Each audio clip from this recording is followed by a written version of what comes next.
मारहाण प्रकरणामध्ये खोक्या उर्फ सतीश भोसलेच्या विरोधात दुसरा गुन्हा दाखल झालेला आहे। खोक्या उर्फ सतीश भोसले विरोधात 24 तासात दुसरा गुन्हा दाखल झालाय। पोलीस संरक्षण देण्याची पीडित कुटुंबियांची आता मागणी आहे। सतीश भोसलेच्या नातेवाईकांवर देखील कारवाई करण्याची मागणी होती।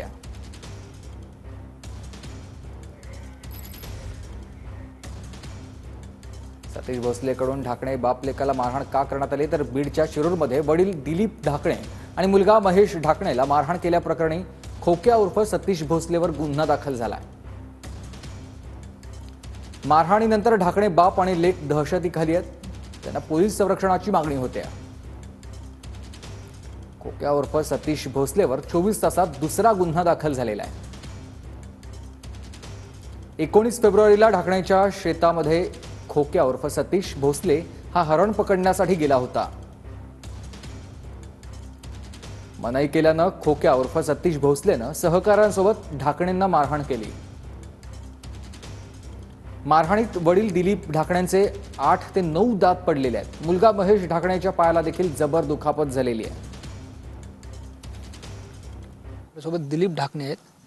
तुम्हाला मारहाण झाली होती नेमका 19 तारखेला नेमका घटनाक्रम काय होता? त्या दिवशी काय घटना घडली? त्यांनी गाड्या घेऊन आल्याच्या नंतर त्यांनी ते रोड वगैरे त्यांच्याकडे होते आणि मग त्यांनी जे हाणायची सुरुवात केली। आम्ही वाड्याच्या पलीकडे गेलो।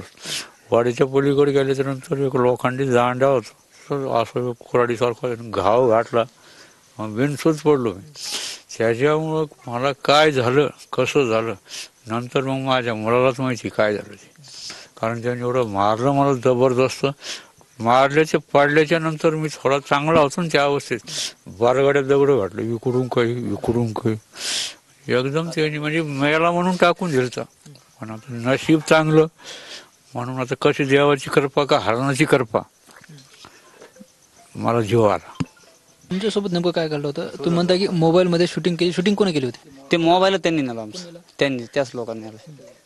सतीश भोसले ते सतीश भोसलेनी तर मेन आधार कार्ड पण त्यांनी नेलं। असा प्रकार झालेला आहे सगळा चुकीचा आणि त्याची दहशत तुमच्या विरोधात काही महिलांनी शिरूर पोलीस ठाण्यात जे आहे ते तक्रार दिली, त्या जे दिवसभर दुपारनंतर शिरूर पोलीस ठाण्यात बसल्या होत्या, याबाबत काय सांगाल? याबाबत म्हणजे काय, आता त्या लोकांनी आम्हाला मारण्याची व्यवस्था केली आणि तेच उलट आमच्यावरती काहीतरी वेगळे गुन्हे रचवायचे प्रयत्न करत आहेत। याच्यात आम्ही काही करू शकत नाही। ते आता पोलीस स्टेशनला येऊन बसल्या होत्या मोकाच, आमचे असं केलं आमचं तसं केलं। त्यांचा आमचा अर्थार्थी काही संबंध नाही। त्यांचे जी पोरं होते तेच त्यांची टोळी सतीश भोसलेची किती गुंड आहेत, त्याचे भाव आहेत, त्याचा मेवना आहे ती सतीश भोसले, त्याच्या भावाचा मुलगा आहे, त्या महिलाचा आमचा अर्थार्थ काही संबंधच नाही याच्यात। तरी त्यांनी काहीतरी एखादं दोन केले तर आपण त्याला काय करणार? कॅमेरा पर्सन आप्पासाहेब मोरकरसह ज्ञानेश्वर लोंढे, TVN मराठी, बावी, बीड।